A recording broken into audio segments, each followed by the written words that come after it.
sepasang suami istri ini, saudara. Saudara, nama perempuan ini adalah Lisa Gunggor, saudara. Iya, mereka artis rohani, penyanyi lagu rohani yang sangat terkenal. Jadi singkat cerita begini, saudara, Lisa Gunggor bersama dengan suaminya, mereka itu besar di sebuah gereja besar, saudara. Mereka bertumbuh di dalam sebuah gereja yang sangat besar di California.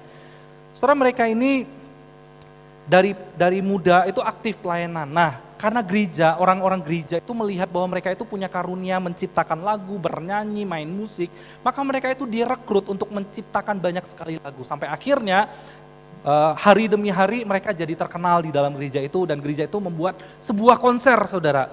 Konser yang dihadiri 60.000 orang, dan sejak saat itu nama mereka menjadi melejit dan terkenal sekali. Singkat cerita, saudara, mereka disupport sama gereja, apapun biaya yang mereka butuhkan, mereka sangat disupport.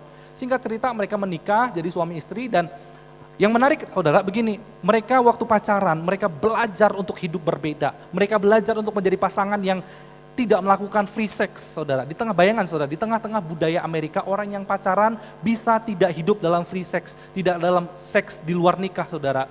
Itu hebat sekali. Mereka berjuang, mereka aktif pelayanan di gereja, dan gereja mensupport mereka.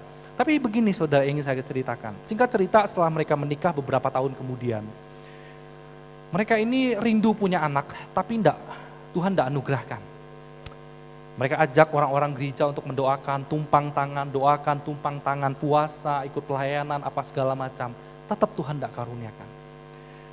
Nah, setelah beberapa tahun, saudara, setelah mereka itu tidak punya anak, mulailah gosip-gosip itu muncul dari dalam gereja. Oh, kok aktif pelayanan, kok sudah ditumpangi tangan, tapi kok tidak punya anak.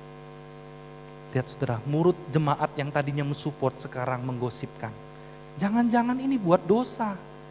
Jangan-jangan dia ini menyimpan sesuatu dalam dirinya, nikahan mereka, sehingga Tuhan tidak berkati. Saudara, waktu mendengar kisah begini, suami istri ini stres sekali. Dia menghadapi jemaat yang menggosipkan hidup mereka, memfitnah mereka dan lain sebagainya. Tadi mereka disupport, sekarang di tengah pergumulan, mereka bukannya disupport, di tengah masalah pergumulan mereka, malah mereka itu ditolak, malah diceritain, malah dihakimi, malah dihina dan lain sebagainya. Saudara, mereka sakit hati. Akhirnya mereka memutuskan untuk keluar dari gereja yang besar itu. Mereka pindah ke sebuah kota kecil dan membuka gereja, rumah, saudara. Pindah gereja, buka gereja pun tetap jadi bahan omongan. Oh, sekarang mau buka aliran baru, mau buka gereja, mau menyaingi gereja besar. Oh, sekarang merasa diri sombong, sudah terkenal, mau berdiri sendiri. Saudara, mereka tetap jadi bahan omongan. Saudara, karena semua orang makin ngomong, mereka dibully, mereka diomongin di Twitter, di Facebook, di sosial media, pokoknya diserang dengan kalimat-kalimat tertentu, saudara. Suami dari Lisa ini, saudara, akhirnya memutuskan dia tidak lagi mau jadi Kristen, dia memilih untuk jadi ateis. Kenapa? Karena kehidupan orang Kristen yang demikian, bukannya memberikan penghiburan, bukannya menguatkan orang yang sedang susah, tapi malah dihakimi, malah dihina, malah digosip, malah diserang dengan cara-cara seperti itu. Sakit hati, saudara. Tapi Lisa tetap bertahan. Lisa tetap berjuang. Tidak apa-apa, Tuhan punya rencana dalam hidupnya. Singkat cerita, mereka terus bergumul sampai akhirnya Tuhan mengaruniakan seorang anak yang sudah mereka nanti-nantikan. Saudara tahu anak yang mereka dapat itu ternyata apa? Ternyata cacat.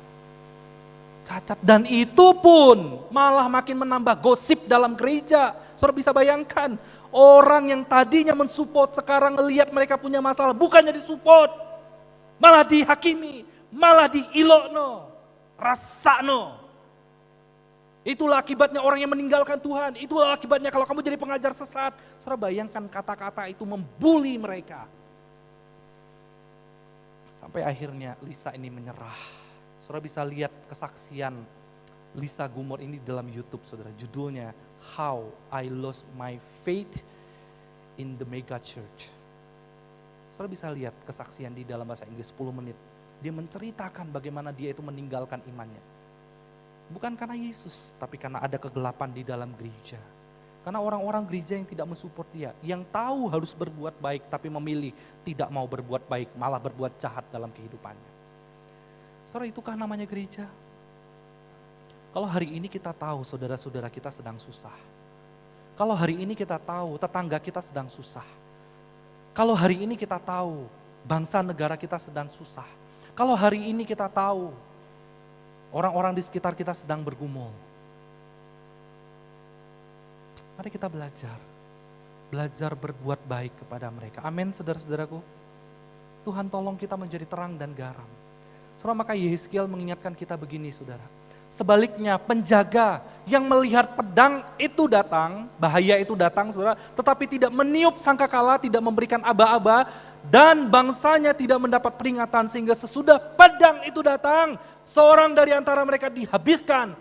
Orang itu dihabiskan dalam kesalahannya, tetapi aku akan menuntut pertanggungjawab atas nyawanya. Dari siapa?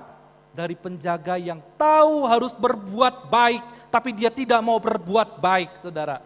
Saudara, Tuhan menuntut hidup kita, kalau kita tahu harus berbuat baik, tapi kita memilih untuk diam, atau bahkan sebaliknya, saudara. Tuhan menuntut hidup kita, kalau kita memilih untuk berbuat yang sebaliknya. Tuhan mau kita belajar, jadilah terang, jadilah garam. Itulah yang seharusnya menjadi hidup kita, amin.